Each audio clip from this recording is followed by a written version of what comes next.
अस्सलाम वालेकुम। हमारी जो कंटिन्यूइंग सीरीज़ है उसमें मैं आपको खुशामदीद कहता हूँ। याजूज माजूज और एंड ऑफ टाइम्स। मैं मजाक कर रहा हूँ। ये सब्जेक्ट तो बड़ा भारी है, ये जो मजहबी सब्जेक्ट है, लेकिन क्या और हर वक्त इसका एक प्रचार और एक हंसी मजाक में ठट्ठे मिजाज में इसको उड़ा दिया जाता है, क्योंकि कुछ हमारे वाइजीन की तरफ से बहुत ही ज़्यादा इस पे फोकस करके एक इसका मजाक ही बना दिया गया सब्जेक्ट का। लेकिन कैफियत आजकल एंड ऑफ टाइम्स, दज्जाल का खरूज और याजूज और माजूज वाली ही आ रही है। नॉट टू से कि ये किसी मजहबी स्केल की कोई एंड ऑफ टाइम सिचुएशन बन चुकी हुई है, बट जंग अजीम सालिस को दहाई देना, उसको आवाज़ देना, उसको पुकारना, चीखना चंगाड़ना उसके लिए, वो जैसे मेरे लिए एटलीस्ट एक लिटरल ह्यूमन टर्म्स के अंदर मुझे तो एंड ऑफ टाइम सिनेरियो ही लगता है। और वो सिनेरियो हम प्ले आउट करते हुए देख रहे हैं पिछले 2-2.5 सालों से। मेरे पर्सनल ओपिनियन में, मैंने प्लेटफॉर्म पे कई बार कहा है, अपनी प्राइवेट दोस्तों की नशिस्तों में, गपशप में मैं कहता हूँ कि जितनी मेरी तालीम, पढ़ाई लिखाई, समझ है, मुझे लगता है कि कुवैत की जो वॉर है, डेजर्ट स्टॉर्म 1 जो था, जब इराक में इतने ब्लेटेंटली अमेरिकन ने इंटरवीन किया और उस वो मिडल ईस्ट की वो एक फॉरएवर कॉन्फ्लिक्ट या फॉरएवर वॉर का तस्वर जो है वो वहीं से शुरू हो गया था। और उल्टी गिनती हमारी नौ मौलूद या जो नई बनी हुई रिपब्लिक्स, रियासतें, मनारकीज़ मुसलमानों की जो 30-40 ऑड हैं, उनकी उल्टी गिनती एक किस्म की शुरू हो गई थी। और उसमें ज़ाहिर बात है फिर मुसलमान अवाम की भी उल्टी गिनती, क्योंकि लाखों नहीं मिलियंस की तादाद में हम कत्ल हुए हैं डायरेक्टली, और भूख नंग और अद्वियात की वो कमी से, सैंक्शन से मारे गए हैं। अब उसके ज़्यादा टेंजेबल और real world consequences live stream होते हुए हम देख रहे हैं। तो जो रियल था वो ऑल ऑफ अ सडन ज़्यादा रियल बन गया आम फर्द के लिए, आम इंडिविजुअल के लिए भी, बिकॉज वो डायरेक्टली गाज़ा को देख रहा है, वो डायरेक्टली सूडान को देख रहा है, वो डायरेक्टली यमन को देख रहा है।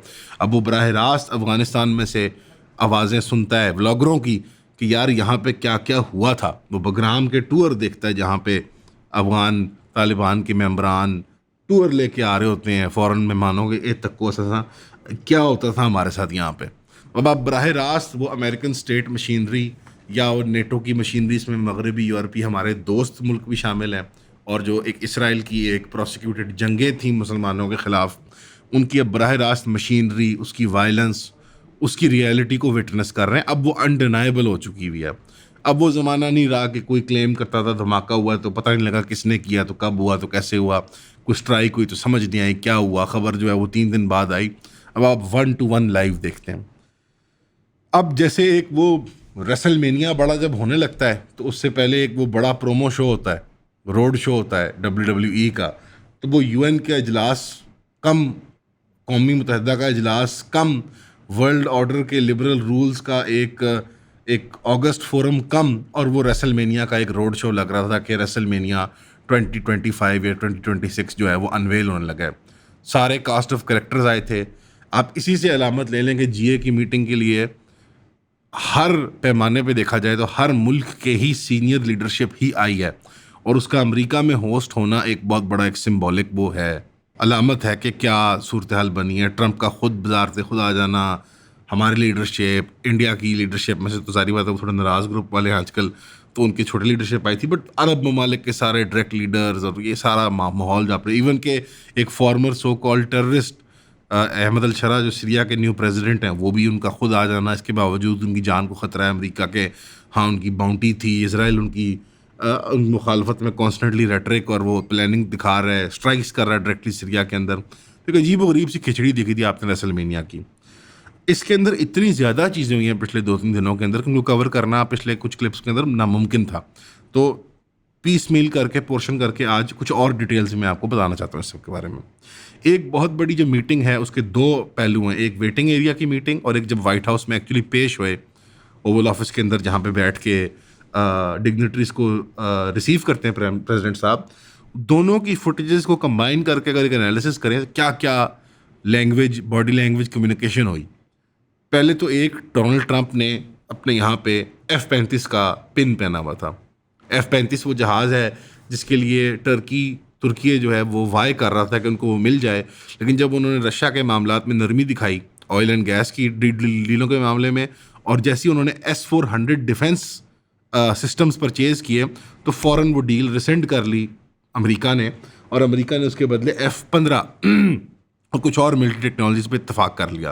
लेकिन वो F-35 वो चीज़ है जिसको टर्की आई करता है, बिकॉज उसकी सिक्योरिटी को अंडरराइट करने के लिए वो बहुत ज़रूरी है, उसकी एयर डिफेंस को अंडरराइट करने के लिए। उसको टॉन्ट करने के लिए इस्तेमाल किया गया वो पिन।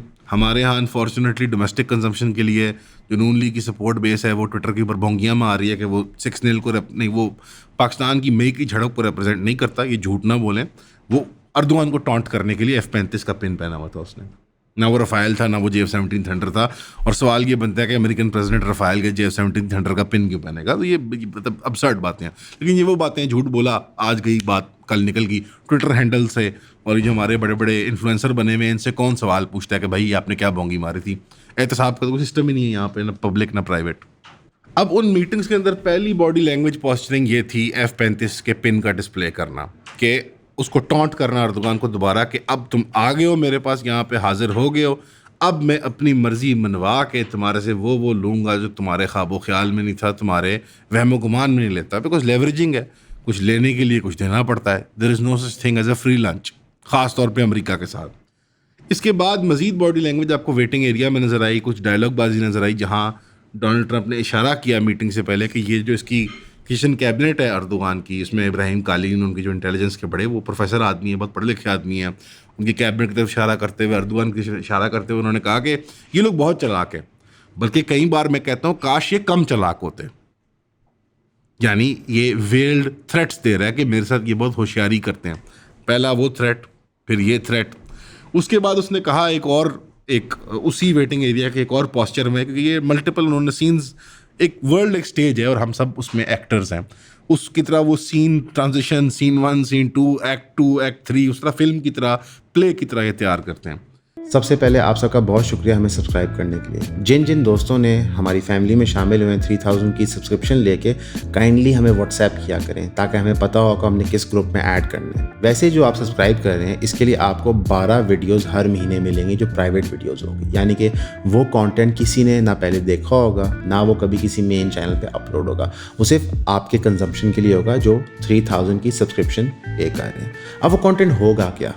उसमें आपको लाइफ स्टोरीज पता चलेंगी, कुछ फिलोसॉफिकल आइडियाज़ डिस्कस होंगे, कुछ पर्टिकुलर इंसिडेंट्स होते हैं जिसकी वजह से चैनल्स डिमोनेटाइज हो जाते हैं, वो ग्रेट डिटेल में डिस्कस होंगे।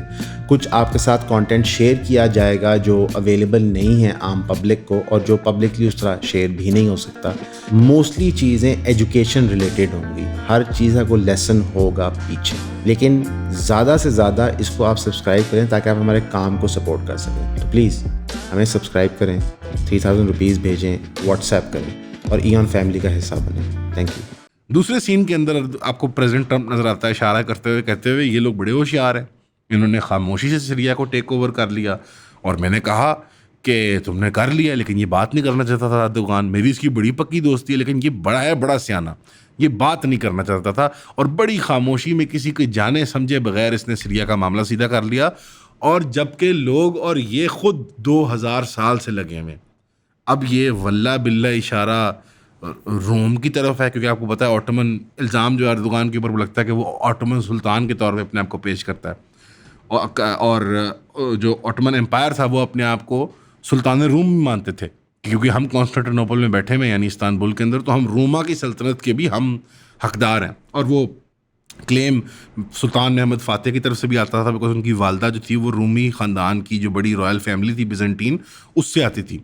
तो उन्होंने कहा था कि मैं दोनों दुनिया का, ईस्ट और वेस्ट का मैं बादशाह, मुझे बनना चाहिए, खलीफतुल मुस्लिमीन भी हूँ मैं, और मैं कैसरे रूम भी हूँ। उनके एक टाइटल्स में से टाइटल भी होता था। तो ऑटोमन सुल्तान्स को सॉर्ट ऑफ एक रिप्लेसमेंट बिजेंटीन या रोमन एम्परर के तौर पे, ठट्ठे के तौर पे यूरोपियंस भी देखा करते थे। ये क्लेम इंटरटेन नहीं हुआ था, क्योंकि रोमन्स, कैथलिक चर्च और ऑर्थोडॉक्स चर्च की तरफ से सेपरेटली ऑफर्स आई थी ऑटोमन्स को कि आप क्रिश्चियन बन जाए अगर आप ये करना चाहते हैं। ये भी एक तरीकाकार होता था डिप्लोमेसी का कि आप बादशाह को उसका मज़हब तब्दील करवा लिया करते थे। लेकिन वो ज़ाहिर बात है, ऑटोमन सुल्तान इस्लाम के मामले में अपनी वफादारी की मिसालें हैं हमारे सामने, और वो एक मुस्लिम सल्तनत ही यूरोप के दिल में खंजर की तरह घोपी गई, जो कि आज तक यूरोपियन नहीं भूलता। एक वजह है कि वो उसको यूरोपियन नहीं कंसिडर करते, टर्की को मेडिटेरेनियन कहते हैं, आउटसाइडर्स मानते हैं उनको। ये दूसरा तीसरा सीन हो गया। चौथा सीन तब हुआ जब वो एक्चुअली उन कुर्सियों पे बैठे, वो जो एक बड़ी वो हॉट सीट कहेंगे उसको, जो उस पर बैठा वो भी पछताया, जो ना बैठा वो भी पछताया। वो शादी का लड्डू है ना, कि वो जो ना खाए कि भाई वाइट हाउस के अंदर उस कुर्सी पे बैठ जाए प्रेसिडेंट के साथ, जो ना खाए वो भी पछताता है, जो खा लेता है एक बारी वो फिर ना निकल सकता है ना उगल सकता है।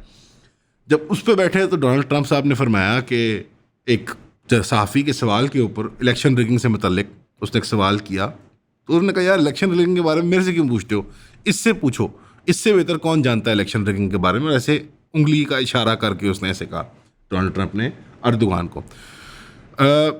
ये अगेन इशारा उस तरफ था कि अर्दोगान को एक यूरोप में डिक्टेटर के तौर पे पेश किया जाता है कि यार ये बंदा लेजिटिमेट डेमोक्रेटिक लीडर नहीं है और ये इलेक्शन रिगिंग और इलेक्शन मैनिपुलेशन के ज़रिए अपोजिशन को सप्रेस करके पावर में आते हैं। ये डिबेट नहीं है आज की यहाँ की मौजू की कि ये बात हकीकत पर मबनी है या नहीं है, बट हर एक रियासत की हर एक मैनेजमेंट की वीक पॉइंट्स होते हैं PR के अतबार से, ऑप्टिक्स के अतबार से। तो one of the weak points जो ये है कि अर्दोगान की जो रजीम है, जो अकापा पार्टी की रजीम है, कि इनके यहाँ इलेक्शन के मामले में हेरा फेरी की जाती है। वैसे तो दुनिया का असूल है ये, बट वो इस मामले में बड़े सेंसिटिव है। ये पॉइंट भी उसने उसको बैठ के वहाँ सुना दिया बैठे बैठे। और भी बहुत से सीन हुए थे, मैं तफसील में नहीं जाना चाहता बिकॉज हमने और भी चीज़ें कवर करनी है, बट मेरे ज़ाती ओपिनियन के अंदर ये सारे के सारे वेल्ड थ्रेट्स थे। Turkey is next on the Israel, America, CIA, Mossad, Pentagon, Tel Aviv का जो नेक्सस है, जो गठ जोड़ है ये दो, एक छावनी और उसके मालिक, और कहाँ मालिक ख़त्म होता है कहाँ छावनी शुरू होती है समझ नहीं आती है, और मालिक कौन है छावनी कौन सी है। ये जो रिश्ता है, ये ताल्लुक़ है, जो ये ग्लोबल एम्पायर चला रहा है मगरबी नेटो का, इसको आप पैक्स अमेरिकाना कह दें या अमेरिकन रोमन एम्पायर या अमेरिकन नेटो एम्पायर जो है, इसने अमेरिको इसराइली बल्कि कहना चाहिए इसको, इसने अब टर्की को बिल्कुल जैसे अपनी उसकी आयरन साइट्स में कर लिया, अपनी अपनी वो लाइन ऑफ फायर में ले लिया।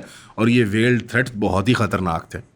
एक तरफ ये, और आप टर्की को ये मत समझें कि वो कोई वियतनाम या कोई उधरी अपने मुल्क में जंग लड़ने वाला है। एक तरफ उसके यूरोप है, एक तरफ उसके मिडल ईस्ट है। तो वो जो जंग टर्की लड़ेगा वो आलमी जंग ही होगी। ये बात जहन में वाजे कर लें। और अगर टर्की की मिसल पाकिस्तान के ली जाए तो उसका सिरिया हमारा अफगानिस्तान उसका सिरिया है। एक बॉर्डर है जो मुतनाज़ है, तारीख़ी तौर पे कुछ इंपीरियल ताल्लुकात थे दोनों मुल्कों के दरमियान के, एक कॉमन टेरिटरी थी। वहाँ पे एक प्रॉक्सी जंग प्रोसिक्यूट कर रहा है टर्की, कुछ एथनिक ग्रुप्स को सप्रेस करता है, कुछ को पिकअप करता है। और ये the game of the world जो है वो सीरिया के अंदर, जिस तरह अफगानिस्तान के अंदर पाकिस्तान की रही एक तारीख़ी तौर पे। तो तुर्की को इस तरह ललकारना, छेड़ना, उनके साथ ये शरारतें करना, ये सब है तो पॉस्चरिंग और लेवरेजिंग, लेकिन ये बहुत डेंजरस लेवल की पॉस्चरिंग है। बिकॉज रेसलमेनिया के जब प्रोमोज हो रहे होते हैं WWE के, तो कुछ रेसलर्स जो होते हैं ना, जो बैड गाय रेसलर्स होते हैं, वो कभी कभी थोड़ा पर्दा फाश करते हैं। उसे कहते हैं शूट इंटरव्यूज़ में हल्का हल्का ना आप ज़रा पर्दा फाश करके कि यार रेसलिंग जो है वो फेक है, मैं तुम्हें असल में कत्ल कर दूंगा, मैं असल में तुम्हें कुट चढ़ा दूंगा। ये हल्की हल्की टीजिंग जो होती है ना, ये ऑडियंस को बिल्कुल पैरों पे खड़ा करने के लिए होती है, टिकट बेचने के लिए होती है। वो तेरी ये क्या हो गया। डोनाल्ड ट्रंप क्योंकि माहिर हैं व्हीलिंग डीलिंग के और ख़ुद WWE स्टार भी रह चुके हैं, तो वो हल्का हल्का डिप्लोमेसी की लैंग्वेज के पर्दे को फास्ट करते वक्त तू तराड़ ओए तोए की ज़ुबान इस्तेमाल करके वो इशारा कर देते हैं कि मेरी गन्स का रुख किस तरफ है, ये बात वाज़ेह हो जाए। इसके साथ साथ इसी एक, क्योंकि टाइमलाइन में आगे पीछे करूँगा ऑब्वियसली, बिकॉज ये बहुत ज़्यादा इवेंट्स हुए हैं पिछले 2-3 दिन में, बहुत ही मतलब अभी बल्कि मैं बैठे हुए थे मीटिंग में, तो असद ने कहा कि इसको कितने साल हो गए, दूसरा है तीसरा साल इसका, तो इंकशाफ ये हुआ कि इसका पहला साल भी मुकम्मल नहीं हुआ। तो कई ऐसे साल गुजर जाते हैं कि लगता है कि कोई वक्त नहीं गुजरा, और कोई ऐसा एक साल होता है जिसमें लगता है कि दहाइयाँ गुजर गई हैं, सदियाँ गुजर गई हैं। मैं वही जो कह रहा था कि ये बड़े रेसलमेनिया का प्रोमो आपने देख लिया, जो कौमी इजलास था, ये रेसलमेनिया का रोड शो था कि बड़ा रेसलमेनिया आ गया सिर पे। इस ज़मन में अगर आप देखना चाहें तो मैं आपको ट्विटर पे एक अकाउंट रेकमेंड करूँगा, WWE उर्दू मेरा बड़ा फेवरेट अकाउंट है। वो डबिंग करके और वो टेक्स्ट लिख के सियासी उसको पस मंज़र की बातों को मीम्स में WWE के तौर पर दिखाता है। एंड आई थिंक वो बड़ा कल्चरली अप्रोप्रिएट है डोनाल्ड ट्रंप के ज़माने को देखते हुए ख़ास तौर पर। इसके साथ साथ जो एक जंग ऑलरेडी बाइडन एडमिनिस्ट्रेशन प्रोसिक्यूट कर रही थी और ट्रंप ने कंटिन्यू करी via EU, via NATO, via Ukraine की फाइनेंसिंग, वाया यूक्रेन की डिप्लोमेटिक सपोर्ट, वो यूक्रेन रशिया की लड़ाई है, उस पर अब डोनाल्ड ट्रंप ने डबल डाउन कर दिया। हिस्टोरिकली वो पोस्चरिंग किया करते थे कि मैं जो हूँ ना, मैं तो बड़ा बड़ी हूँ पुतिन का, मैं एक दिन में हल कर दूंगा। यूक्रेन के सदर को व्लादिमीर ज़ेलेंस्की को बुला के बहुत जलील भी किया उन्होंने उसी वाइट हाउस की हॉट सीट के ऊपर, जहाँ ओवल ऑफिस में बैठा जाता है। वहाँ उसको टॉन्ट करवाया गया जेडी वैंस की तरफ से, वाइस प्रेसिडेंट की तरफ से, कि तुमने सूट क्यों नहीं पहना हुआ, तुम कमांडो या मुजाहिद के कपड़े क्यों पहन के आ गए हो, तुम तो एक्टर हो। मतलब बड़ी वहाँ पे एक एम्बेरसिंग सिचुएशन क्रिएट की गई। तुम्हें मशकूर होना चाहिए, तुम्हें तो बड़ा आजिज़ होकर हमारे सामने आना चाहिए, तुम आजिज़ क्यों नहीं हो रहे, तुम थैंक यू। इस हद तक के कि बिल्कुल बचगाना लगा कि जेडी वैंस ने कहा कि तुमने किसी को थैंक यू भी कहा है अब तक कि हम तुम्हारी जो मदद कर रहे हैं। अब डोनाल्ड ट्रंप ने बिल्कुल 180 करके कहा है कि जबकि पहले वो इस बात को नहीं मानता था और पब्लिकली वो कहा भी करता था कि ये जंग यूक्रेन लड़ ही नहीं सकता, जीत ही नहीं सकता। अब उसने ये भी कह दिया है कि ना सिर्फ यूक्रेन अपनी ज़मीन खोई भी वापस ले सकता है, रशिया को शिकस्त भी दे सकता है, वो बल्कि शायद रशिया की कुछ ज़मीन भी खो सकता है। वो और बात है कि जो हंगरी और पोलैंड की ज़मीन कुछ खोई हुई है यूक्रेन ने, वो उसकी बात नहीं कर रहा। वो बात कर रहा है कि अब वो रशिया तक भी अपनी लड़ाई को मॉस्को के अंदर भी दाखिल कर सकता है। इसी ज़मन में जवाब दिया जब रशियन काउंटर पार्ट ने, तो आई थिंक लेवरोव या मेडवेडेव, या लेवरोव था या मेडवेडेव था, उसने कहा कि जब डोनाल्ड ट्रंप ने टॉन्ट किया कि तो रशिया तो पेपर टाइगर निकला है, ये तो असल शेर नहीं है, ये तो कागज़ का बना हुआ बच्चों का खिलौना है, बढ़ावा है। तो उसने जवाब दिया कि रशिया जो है वो टाइगर नहीं है, ना वो पेपर टाइगर है, बल्कि वो टाइगर ही नहीं ऑल टुगेदर, रशिया तो भालू है। रशिया की हमेशा मिसाल जो है वो रीच के साथ दी जाती है, वो रशियन साइबेरियन बेयर और कम्युनिज्म की इमेजरी भी उनकी पुरानी है। ठंड में लड़ने वाला, आस्था से लड़ने वाला, देख के शिकार करने वाला, धाड़ने चिंगाड़ने वाला नहीं, बड़ा खतरनाक जानवर होता है भालू। उसकी सारी पॉलिटिकल कॉन्टेशंस भी हैं। रशिया तो एक भालू है, और भालू कभी कागज़ का नहीं होता, भालू कभी बढ़ावा नहीं होता। ये वैसे तो बड़ी कंट्रोल्ड लैंग्वेज है, क्योंकि वो ऑलमोस्ट डोनाल्ड ट्रंप ने जंग की डिक्लेरेशन की हुई थी, लेकिन क्योंकि डोनाल्ड ट्रंप ने भी जाते जाते बदतमीजियों के बावजूद एक लकूना छोड़ दिया था। वो क्या लकूना था कि मैं ये जंग नहीं लड़ूंगा, मैं वही करता रहूँगा जो हो रहा था, कि मैं नेटो को पैसे दूंगा, ईयू को पैसे दूंगा, और वो इस असले का जो मर्जी करना चाहें एज दे सी फिट। यानी कि मेरा असला बिकेगा, पैसा नेटो खरीदेगी, और फिर वो आगे अगर यूक्रेन को पहुंचाना चाहें तो I wish the best of luck to the Ukraine. तो उसने एक बड़ी ओपन एंडेड डेंजरस स्टेटमेंट दे दी, बट हल्का सा टिल्ट नहीं, काफ़ी सीरियसली अपना टिल्ट दोबारा शिफ्ट करके यूक्रेन के पीछे अपना ज़्यादा वजन डाल दिया डिप्लोमेटिकली। टेक्निकली वही हो रहा था जो पहले हो रहा था बाइडन के एडमिन के अंदर, लेकिन अब उसने पोस्चरिंग मजीद बढ़ा दी कि हाँ, मैं रशिया को आंखों में आंखें डाल करके मैं तंग करना चाहता हूँ। फॉर एग्जाम्पल अभी रिसेंटली मॉस्को में एक लैंड करने वाली फ्लाई एमिरेट्स की एक फ़्लाइट, उसको बहुत डेंजरस मनूवर्स करने पड़े शहर के अंदर, और बहुत ज़्यादा पैसेंजर्स के साथ उसको बहुत डेंजरस मनूवर्स करके लैंड करना पड़ा, because Ukraine actively live drones का हमला कर रहा था मॉस्को के ऊपर। मतलब एक ग्लोबल कैपिटल है ये, कोई ये जिबूटी वबूटी का कैपिटल नहीं है, ये कोई लाओस म्यांमार का कैपिटल नहीं है, ये रूस का कैपिटल है। ये करोड़ों लोगों की ट्रांजिट हैंडल करता है साल के अंदर। तो उसके ऊपर लाइव इस तरह फायर चलाना यूक्रेन का, ये एक बोल्डनेस जो उनके अंदर आई है, ये अब वो नज़र भी आ रही है। स्टेटमेंट ट्रंप की बड़ी अजीब थी, बिकॉज नेटो को उसने थर्ड पर्सन में रेफर करना शुरू कर दिया है, जैसे नेटो वो खुद नहीं है। 78 नहीं 73% बजट जो है, फीसद बजट जो है वो अमेरिका से आता है। अमेरिका इज़ नेटो, लेकिन उसके बावजूद उसने अमेरिका को एक तरह से सेपरेट कर दिया कि जंगी एतबार से अमेरिका फैसिलिटेटर है, इंडस्ट्रियल पावर हाउस है, एक मार्केट प्लेस है जंग के लिए, लेकिन शायद अमेरिका का जवान नहीं जंग के लिए मैदान में, क्योंकि ये अब वल्लाह बिल्लाह कि ये डोमेस्टिक कंजम्पशन के लिए, अपने वोटर को खुश रखने के लिए, कि तुम्हें नहीं भेजूंगा लड़ाई करने ठंड में, या ये एक पॉस्चरिंग है, अल्लाह बेहतर जानता है। लेकिन अगेन एक और प्रोमो रेसलमेनिया 2026 का उसने दे दिया डोनाल्ड ट्रंप ने। बहुत ज़्यादा फैन फेयर के साथ पाकिस्तान में जो रोड शो पाकिस्तान में उसका हिस्सा चला ट्विटर के ऊपर के बुला लिया हॉट सीट पे बुला लिया, हम तो आइसोलेट हो गए थे, अब हम देखो हम निकल आए। यहाँ तक बात बिल्कुल दुरुस्त है कि हिंदुस्तान की जो नाकाम कोशिश थी कि हमें दुनिया में आइसोलेट कर दें, अल्लाह के फजल से एक मे की झड़प, एक एयरफोर्स की आप कह लें बासलाहियत बाकमाल एक डिस्प्ले की वजह से आज अल्लाह के फजल से हम हर मैदान में खड़े हैं। Beyond this, beyond the domestic consumption के पाकिस्तान में अवाम खुश हुए, और खुश होना भी चाहिए, और हमारी मार्केट के अंदर एक पॉजिटिव इंजेक्शन आए। एंड द फैक्ट कि इंडिया जो है, जो हमारा एक्सिस्टेंशियल और इटर्नल दुश्मन है, उसके लिए बहुत बड़ी एक स्लैप है, उसके लिए बहुत बड़ी एक अलामत की घड़ी है कि उसके इर्द गिर्द अब पाकिस्तान, भूटान, नेपाल, बांग्लादेश, सारे अमेरिका दोस्त मुल्क खड़े हो गए हैं। पता नहीं उनके लिए क्या इसका मतलब है, लेकिन लॉन्ग टर्म सोचने वाली बात यह है कि पाकिस्तान को क्या वाकई किसी संजीदा लॉन्ग टर्म ट्रेड, डिप्लोमेटिक और डिफेंस कॉन्ट्रैक्ट्स की बुनियाद पे बुलाया गया है, या ये अभी एक short to medium term policy America की इंडिया को स्क्वीज़ करने में।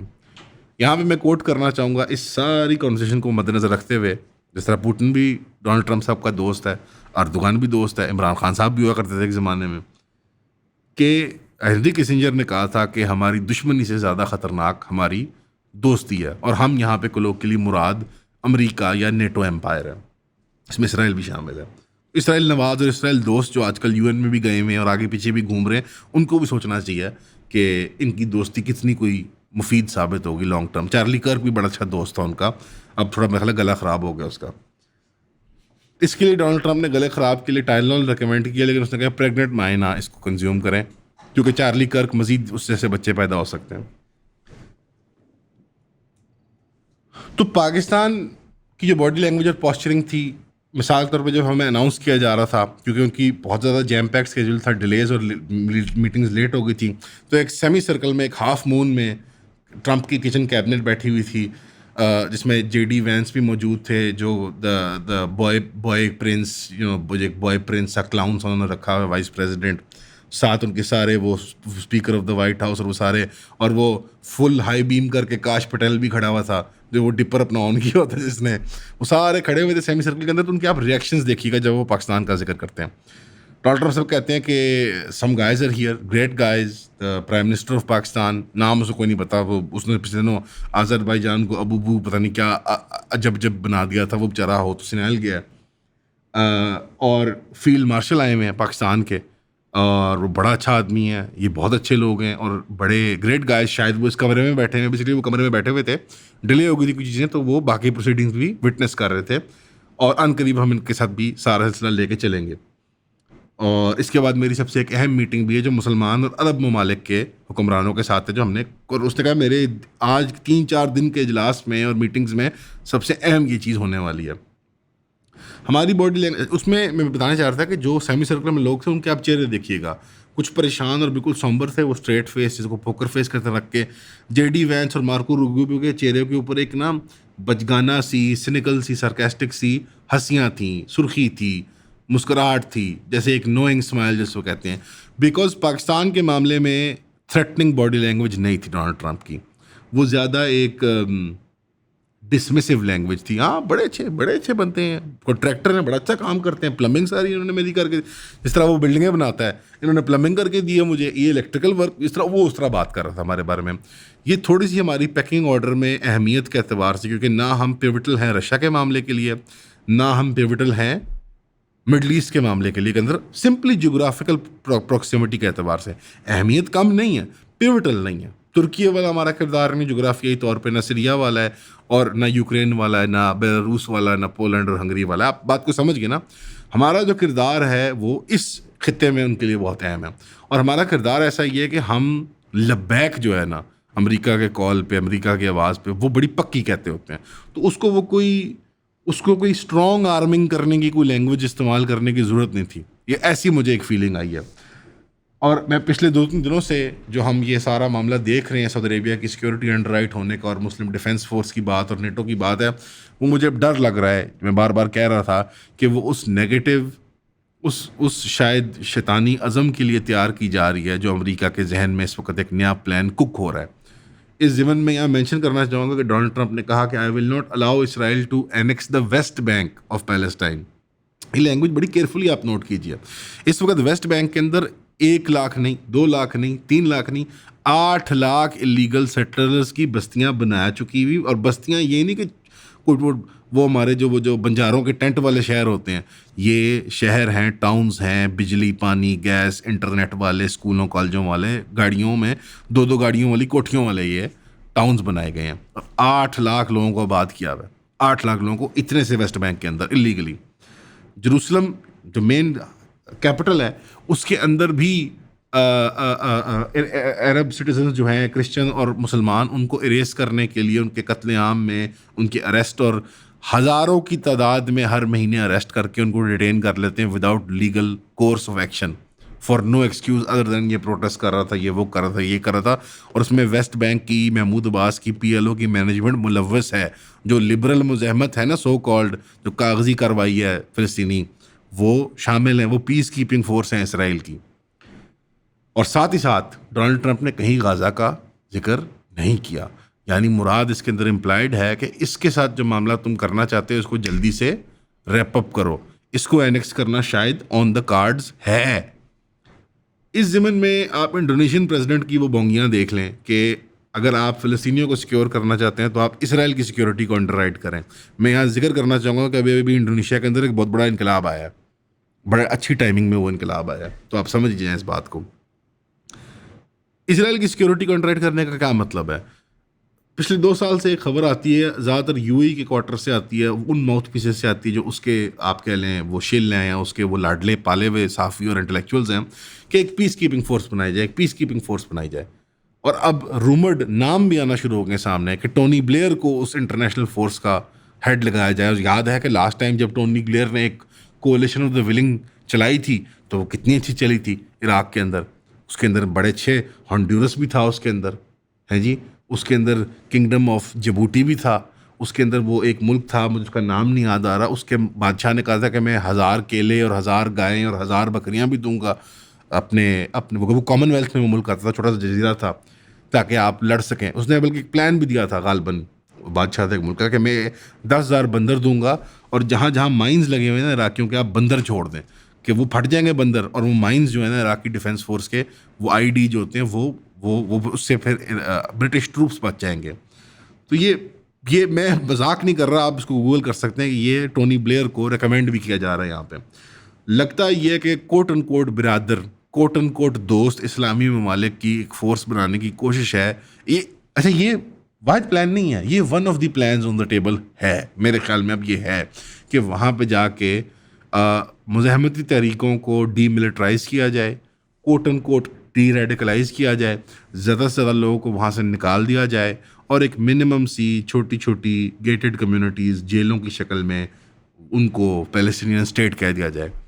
फॉर एग्ज़ाम्पल, ब्रिटेन ने जो रिकग्नाइज़ किया पैलेस्टाइन को, तो जो उनकी कॉन्सुलेट थी वहाँ पे जेरूसलम के अंदर, जिसका एड्रेस इसराइल हुआ करता था, अब उसका उन्होंने एड्रेस पैलेस्टाइन कर दिया। तो अब वो कॉन्सुलेट से एक एम्बेसी बन गई कि ब्रिटिश एम्बेसी इन फ़लस्तीन बट फॉर इसराइल। तो try to square that circle, squaring the circle जिसको कहते हैं ना अंग्रेजी में, इसको ज़रा आप try to wrap your head around this bullshit. ये बुलशिट है बेसिकली। इस वक्त एक हाथ धोए जा रहे हैं इस मामले में, और वेस्टर्न पावर्स के जाल को अमेरिका इस्तेमाल करके push and pull, squeeze and release, थोड़ा सा कैरेट थोड़ा सा स्टिक की पॉलिसी के तहत इसराइल और दीगर ममालिक जो वहाँ पे उनको मैनेज करने की एक अटैम्प्ट कर रहा है। पाकिस्तान ने पहले बहुत ही एक होनहारी के साथ एक बड़े जुल्म में हिस्सा लेने के बजाय उसमें नवाज शरीफ साहब को क्रेडिट जाता है, राहल शरीफ साहब को क्रेडिट जाता है कि अपने आप को बचा लिया कि यमन की उस शरारत में ना शामिल करें अपने आप को। इसके बावजूद कि हम सऊदी अरेबिया के साथ हमारे डिफेंस कॉन्ट्रैक्ट्स हैं, हम उनको वो सारा मामला फराहम करते हैं उनकी सिक्योरिटी का, लेकिन अब और उसके बाद हमें 10-15 साल सज़ा भी भुगतनी पड़ी सऊदी अरेबिया की। 10 साल सऊदी अरेबिया ने हमें सज़ा भी दी ना, हमारी इमिग्रेशन का मसला किया, हमारे हज उम्रों के मसले किए, तिजारत में मसले किए, एड में मसले किए, कर्ज़ की अदायगी की बात करना शुरू कर दी, इंडिया को एंटरटेन करना शुरू कर दिया, हत्ता कि बीजेपी की एक मिनिस्टर को जाके उन्होंने आप वसल्लम की मस्जिद नबी मुबारक के सामने जो हरमैन में से एक हरम है उसके बाहर जाके खड़ा कर दिया। ये सब एक पॉस्चरिंग थी जो पाकिस्तान को सबक सिखाने के लिए थी। और उसका जो एपेक्स पॉइंट था वो ये था कि जब पाकिस्तान में मासूम बच्चे शहीद हो रहे थे इर्तज़ा जैसे, जब पाकिस्तान के अंदर हमारे मदरसों और मस्जिदों के ऊपर बम गिर रहे थे पाकिस्तान के, और इंडिया के अंदर मुसलमानों के साथ जो जुल्म हो रहे थे वो तो मैं गिन ही नहीं सकता, तो सऊदी अरेबिया, हमारे ब्रदर इस्लामी ममालिक सऊदी अरेबिया और यूएई ने कहा कि आप लोग देख लें, अमन से इस काम लेकर चलाएं। और हमारे दूसरे जो तीसरे ब्रदर इस्लामी मुल्क हैं ईरान, वो दिल्ली में बैठ के पेज़ेश्कियान साहब, पेज़ेश्कियान नहीं, ये क्या नाम है इनका, अनानाकी या राकी, बड़ा मुश्किल से नाम है, माज़र चाहता हूँ मैं, वो बैठ के ट्रेड की डील्स बना रहे थे जब यहाँ पे एक्चुअल बमबारी चल रही थी। और उनके बकौल उनके एग्जिस्टेंशियल दुश्मन इसराइल के ड्रोन भी यहाँ पे आए हुए थे। तो वो हम सब ने तजर्बा देख लिया। तो पाकिस्तान को बिल्कुल विजिलेंटली और सिनिकली इसको अप्रोच करना चाहिए।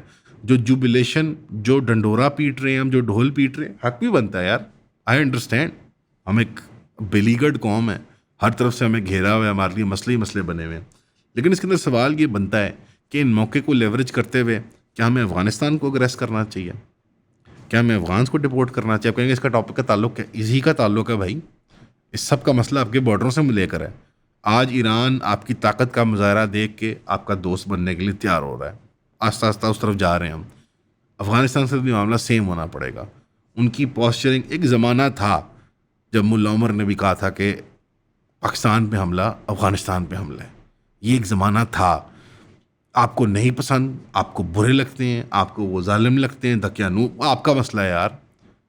एज ए कंट्री हकीकत ये है कि आपके अगर कंड, आपका बॉर्डर, आपकी पुश्त महफूज होगी, मजबूत होगी, तो फिर आप इंडिया को आंखों में आंखें डाल के देख सकते हैं।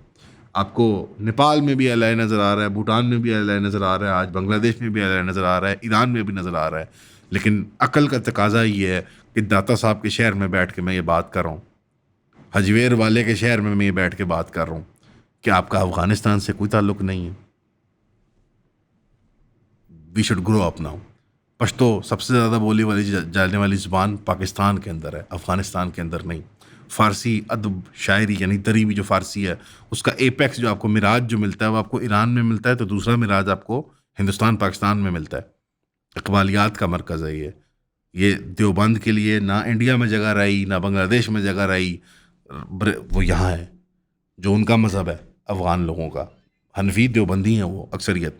तो तबलीगी जमात जैसा इंस्टीट्यूशन हो, देवबंदी मदारस का इंस्टीट्यूशन हो, क्वेटा मजलिस हो, JUIF हो, ये लेगेसी इंस्टीट्यूशंस हैं जो आपको कोई 100 साल की विरासत में, कोई 50 साल की विरासत में, कोई 25 साल की विरासत में, ये वो डिप्लोमेटिक टूल्स हैं जिसके ज़रिए आप एक पूरी कौम के दिल जीत सकते हैं दोबारा। लेकिन नहीं इस्तेमाल करते हैं। हमने स्क्वांडर करना है, हमने तो अफ़गान मारने हैं। अच्छा, अब हमेशा ये सवाल होता है कि आप अफ़गानिस्तान की गलतियाँ क्यों नहीं गिनते? मैं अफ़गानिस्तान हूँ। मैं अफ़गानिस्तान को मैनेज कर रहा हूँ। हम पाकिस्तान में हैं। मैं तो पाकिस्तान को मैनेज नहीं कर रहा, बट पाकिस्तानी हूँ मैं, पाकिस्तान में टैक्स देता हूँ। अफ़गानिस्तान की गलतियाँ गिनना चाहें, एक लंबी लिस्ट बना लेते हैं। करंट रजीम की बनाना चाहें, बना लेते हैं। लेकिन उसका हासिल वसूल कुछ नहीं है। उन पर तनकीद करने का हासिल वसूल कुछ नहीं है। आप उन पर पॉलिसी को इन्फ्लुएंस नहीं कर सकते। यहाँ हम कर सकते हैं, कहते हैं वैसे हम कर सकते हैं, आई डोंट नो एक्चुअली कर पाते हैं कि नहीं। यहाँ पे फिर ज़रूरी बनता है ज़िक्र करना समूह फ्लोटिला का, जो अब आने वाले दिनों के अंदर उसका आपको अंजाम का पता लगेगा। अल्लाह से उम्मीद है खैर की, रहम की, कि अल्लाह कुछ उसमें से मुस्बत रिज़ल्ट निकालेगा। यहाँ ज़िमनी तौर पे ज़िक्र करना बनता है कि इटली और स्पेन जो है उसको तहफ़्फ़ुज़ फ़राहम करना चाह रहे हैं। इटली और स्पेन ने गारंटी की है उसकी पीसफुल एंट्री। ना तुर्की ने किया, ना पाकिस्तान ने किया, ना कोई और बड़ी हमारी कोई नेवल पावर अगर एग्जिस्ट करती है मुसलमानों की, ना उसने किया, बल्कि बाकी ममालिक की तरफ से खामोशी है। इसके बावजूद कि मैं समझता हूँ हमारी डिप्लोमेटिक पोजीशन ये है कि चौथे मोहल्ले से आदमी कर सकता है, हम नहीं कर सकते। हम करेंगे तो that will be seen as कि हम जंग लड़ना चाहते हैं, बट क्या हम जंग के लिए नहीं तैयार? क्या आपको नज़र आ रहा है कि हमारे हरमैन और हमारा हरम बैतुल मुक़द्दस वो अब चैलेंज में आ चुके हैं? GCC पे हमला हो चुका है। तो जो मुक्का जंग के बाद याद आता है वो सर पे मारना चाहिए, और जंग का मैदान यानी रेसलमेनिया का मैदान तैयार हो चुका है। विंस मैकमैन के जो सरोगेट हैं डोनाल्ड ट्रंप साहब, उन्होंने आके कॉल आउट दे दिया सबको। विंस मैकमैन है ना डोनाल्ड ट्रंप, बेसिकली उसने आके कॉल आउट दे दिया सबको। अब कौन इसमें शॉन माइकल बन के निकलता है, कौन ट्रिपल एच बन के निकलता है, कौन अंडरटेकर बन के निकलता है? वैसे पाकिस्तान में भी अंडरटेकर की तरह निकला है। सब लोग मर गया, पाकिस्तान खत्म हो गया, मैयत है वो कब्र में, ऐसे करके पाकिस्तान उठा। This is the thing. Article 4 is bullshit. This is article 5 is bullshit. You right. ये बात बहुत बड़ी अहम सवाल है कि अगर इसराइल जिसने कहा है कि मैं अग्रेस करूंगा, जो आने वाले समूह फ्लोटिला वाले लोग हैं, इटली और स्पेन ना अभी पोलैंड में ट्रिगर हुआ है, वो नेटो का फसून टूट रहा है। वो अगर खुदा ना खास्ता कुछ ख़राबी होती है और इटली स्पेन के वेसल्स को कोई हिट लगती है या कोई अग्रेशन मिलता है, तो मेरे ख्याल में आर्टिकल 5 नहीं ट्रिगर होता था। नेटो इसको ऑफेंस के तौर पे नहीं लेगा। वो ड्रामेबाजियाँ होंगी, इसराइल इन्वेस्टिगेट कर रहा है, कमेटी बैठेगी, सवाल पूछेगी क्यों किया, वेरी बैड बॉय इसराइल वगैरह वगैरह। लेकिन आई थिंक कि शायद ये भी मुमकिनात में से है कि इसराइल को बैकडोर कम्युनिकेशन से डिप्लोमेटिकली मना लिया जाए कि अब स्टैंड डाउन कर जाओ। ये मुमकिन है क्योंकि इटली स्पेन की जो कॉन्फिडेंस है कूदने में, उनकी औकात नहीं है माजरत के साथ कि वो नेटो की रिजीम को इस तरह से वो करें। मेलोनी ने जिसको अक्सर वो हिंदुत्व वाले मोदी से जोड़ने की कोशिश करते हैं, अलबत्ता उसके लिए कोई मेरा ख्याल है कोई प्यारा सा लड़का उनको देखना चाहिए मोदी के लिए। काफ़ी वाज़ेह है कि मोदी जो है वो ख़वातीन में इंटरेस्टेड नहीं है। मेलोनी जो है वो उसने पॉस्चरिंग की कि वो अपनी खुद नेवी को खुद नहीं भेज रही, लेकिन लोगों के मैसिव प्रोटेस्ट की वजह से उसको ये करना पड़ा, माननी पड़ी बात। और अभी भी वो पॉस्चरिंग ये कर रही है कि मैं अमेरिका की उसमें चलती हूँ, बिकॉज वो इंटरनेशनल ग्रुप जो है वो जो राइट विंग या वो जो नेशनलिस्ट पॉपुलिस्ट इसमें ट्रंप है, ये है, वो हंगरी वाला है, वो उस तहरीक का हिस्सा है, मैरी लपेन फ्रांस वाली। But let's see what happens. I don't think article 5 trigger होगा। आई थिंक शायद इसराइल को राज़ी करके कुछ कर लिया जाए कि आप पीसफुली मुड़ जाएं या आप पीसफुली सामान दे के चले जाएं, या हम कोई बीच में बफर जोन बना के सामान को हम पहुंचा देते हैं। कुछ ड्रामा हो सकता है, अल्लाह ना करे स्पार्क्स फ्लाई करें। अगर स्पार्क्स फ्लाई करेंगे तो फिर पाकिस्तान का एक सेनेटर ऑन बोर्ड है, पाकिस्तान क्या करेगा फिर, ये सवाल है। दुआ करें खैर के लिए और रेसलमेनिया की तैयारी करें। सलाम अलैकुम।